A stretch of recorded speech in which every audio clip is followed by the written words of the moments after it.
उस चावल को दूसरे दिन सूंघ कर बहते हुए पानी में डाल दीजिए। महाराज कितने भी रोग से ग्रसित हो गए, पीपल का एक पत्ता 52,000 ब्राह्मण की साक्षी कराता है। महाराज बहुत ध्यान देना।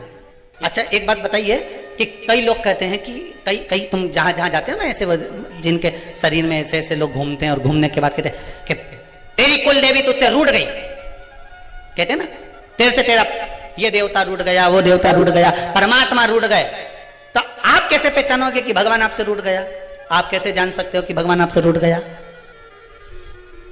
हमने देवी जी को धोख नहीं लगाई तो देवी जी नाराज हो गई, हमने पिताजी को धोख नहीं लगाई तो पिताजी नाराज हो गए, हमने वो देवता के ये नहीं करा तो वो नाराज हो गए। आपको कैसे मालूम पड़ेगा कि देवता नाराज होते हैं? देवता नाराज होते हैं। याद रखना, संसार में देवता अगर नाराज होते हैं तो कभी किसी का अहित नहीं करते। बहुत ध्यान देना इस बात पर, कभी अहित नहीं करेंगे देवता अगर नाराज होंगे। देवता नाराज होते हैं तो किसी का भोजन पानी बंद नहीं कर देते। देवता नाराज होते हैं तो किसी का खाना पीना बंद नहीं करवा देते। देवता अगर नाराज हुए हैं और आपको मालूम करना है कि देवता मुझसे नाराज हैं, तो कैसे मालूम करोगे? तो केवल एक काम करिएगा, अगर देवता नाराज होते हैं तो सबसे पहले आपकी पूजन पाठ छुड़वा देते हैं। क्या छुड़वाएंगे? रोज मंदिर जाती है, रोज माला उठाकर जाप करती है, रोज गीता जी का पाठ करती है, रोज दिया लगाने जाती है। 4 दिन 5 दिन 6 दिन 10 दिन अगर आप दिया लगाने नहीं गए, मंदिर नहीं गए, पूजन नहीं करी, तो समझ लेना कि देवता मुझसे नाराज हैं, इसलिए मेरा मुंह नहीं देखना, मुझसे नाराज।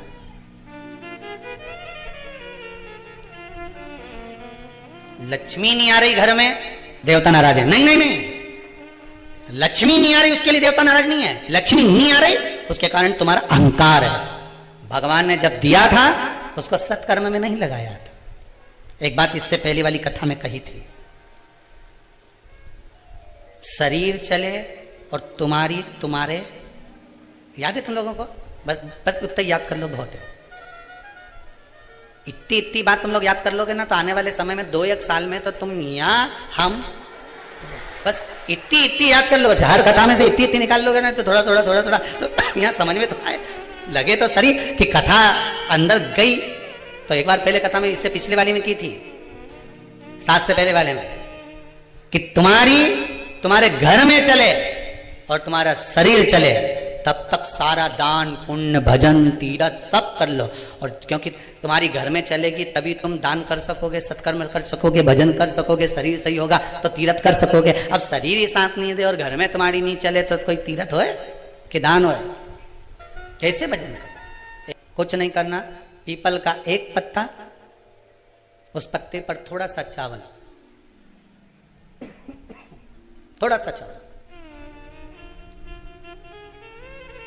पूर्णिमा की रात्रि को अपने हाथ में लेकर अपने नयनों से लगाकर शरीर पर से स्वयं उतारकर उसको दरवाजे के पास रख दीजिए।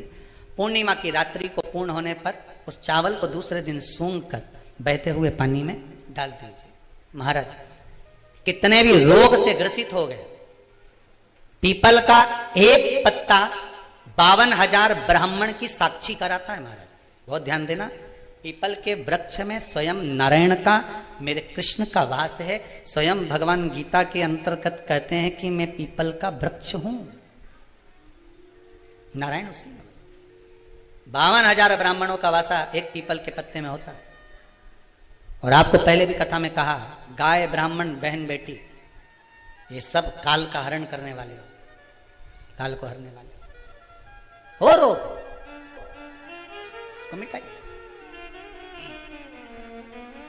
शिव का स्मरण करो। कई माताएं कहती हैं, गुरुदेव हमारे यहाँ पर शंकर भगवान का शिवलिंग नहीं है तो क्या हम बाजार से ले आए? और हमारे यहाँ पर शिवलिंग है तो वो बड़ा है तो क्या हम उसको पीपल के पेड़ के नीचे छोड़ आए? नहीं, शिवलिंग है तो पूजन करो, नहीं है तो भगवान का जब स्नान कराओ, ठाकुर जी का कराओ, देवी जी का कराओ, जो तुम्हारे घर में भगवान है उनका जब पूजन कराओ, तो पूजन कराने के बाद में जब उनका स्नान कराओ, स्नान कराते समय थोड़ा सा भाव यही प्रकट कर लेना कि हम शंकर विश्वनाथ को, महाकाल राजा को, सोमनाथ को, मल्लिकार्जुन को, भीमाशंकर को, त्र्यंबकनाथ को हम जल चढ़ा रहे हे तो ठीक है, नी है तो देवताओं को बढ़ाने की जरूरत नहीं है। कारण क्या है, तुम तो कर लोगी सेवा, तुमसे तो सज जाएगी, पर आने वाली पीढ़ी करेगी क्या?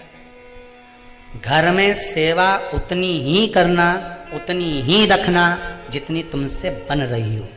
तुम्हारे जाने के बाद घर के बहू बेटा भगवान को डलिया में भर के वृंदावन छोड़िया, ऐसा काम मत करना। जितनी बने उतनी छोटे रूप में सेवा करोगे तो पीढ़ी दर पीढ़ी चलती रहेगी।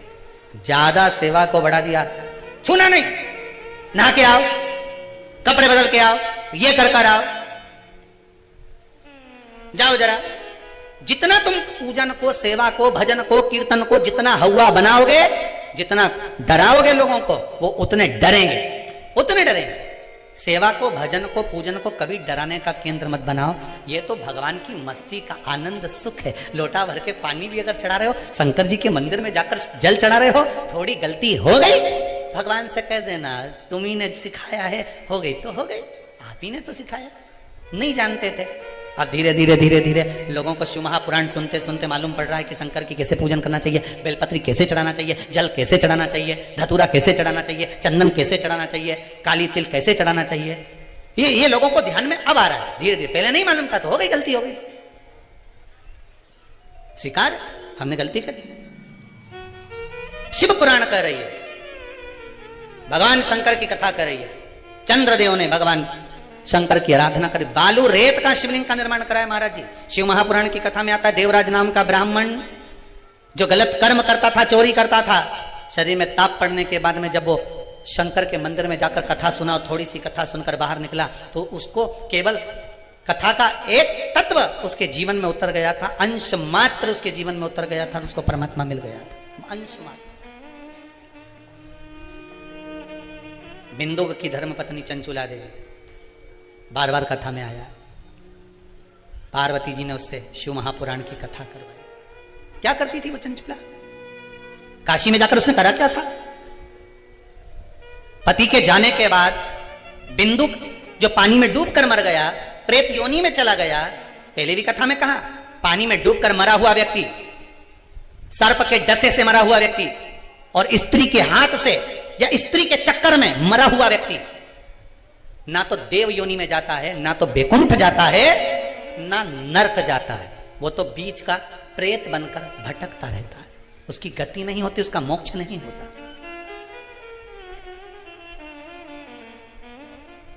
चंचुला देवी को लगा था मेरे पति को मोक्ष, तो उसने करा क्या था ऐसा कि वो काशी पहुंच गई, काशी गई, ऐसा क्या करा था उसने?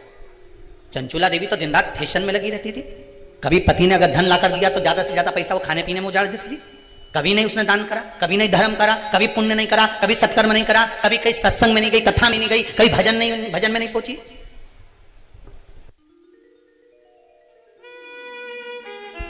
फिर उसने करा क्या?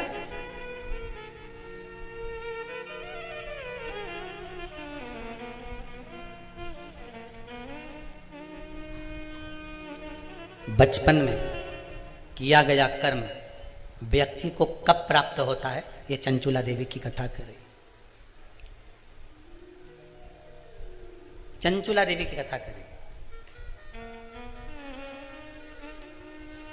चंचुला देवी की मां भोजन का जब निर्माण करती थी,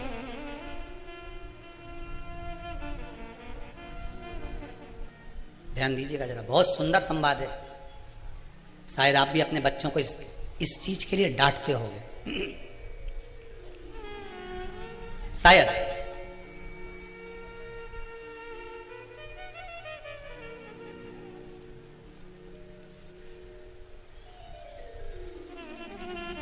बचपन का किया हुआ पुण्य चंचुला देवी के कहां काम आया वो देखिए। पुण्य नहीं करा था चंचुला देवी ने, वहां तो खेल करा था। किस जगह पर काम आया? चंचुला देवी 6 वर्ष की कन्या थी। बिंदुक ब्राह्मण है, चंचुला देवी भी ब्राह्मणी थी। ब्राह्मण के घर में जन्म लिया है चंचुला देवी।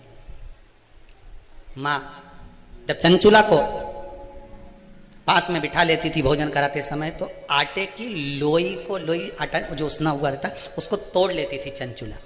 6 वर्ष की चंचुला उसको तोड़कर गोल बनाकर चपटा करती थी, दूसरी लोई को घुमा घुमा कर जो माँ शंकर जी के मंदिर में शंकर जी को जल चढ़ाने जाती थी, उस लोई को वैसा रख कर गोल बनाकर पिंडी बनाकर उस आटे का पिंडी बनाती थी और माँ से कहती थी, माँ देखो तुम जिस मंदिर में शंकर जी को पानी चढ़ाने जाती हो ना, मैंने वो शंकर जी बनाया। ये 6 साल की चंचुला। ये बच्चे आपके भी करते होंगे। जब माँ पापड़ बेलती, माँ जब पापड़ बनाती ना, तो छोटी छोटी लोई बच्चे छोटे छोटे से हम भी बनाएंगे। और छोटा सा बच्चा लोई लेकर बैठ गया, घुमा रहा है, चिड़िया बना रहा है, तोड़ रहा है, फोड़ रहा है। चंचुला देवी ने भी करा। कई लोगों ने पूछा, गुरुदेव चंचुला का पति इतना पापी था, बेकार कर्म करता था, चंचुला कभी भजन नहीं करी, दान नहीं करी, पुण्य नहीं करी, सत्कर्म नहीं करी, कभी उसने अच्छा काम नहीं करा, फिर काशी कैसे पहुंच गई? तीर्थ 12 ज्योतिर्लिंग तीर्थ स्थान में गंगा के घाट पर हम तो ये तक कहेंगे कि कुबेरेश्वर धाम तक वही पहुंचता है जिसका थोड़ा ना थोड़ा पुण्य प्रकट हुआ होगा, नहीं तो जा ही नहीं सकता। वीडियो पसंद आए तो प्लीज़ लाइक कीजिए, चैनल को सब्सक्राइब कीजिए, अपनों से शेयर कीजिए और कमेंट में हर हर महादेव जरूर लिखिए। धन्यवाद।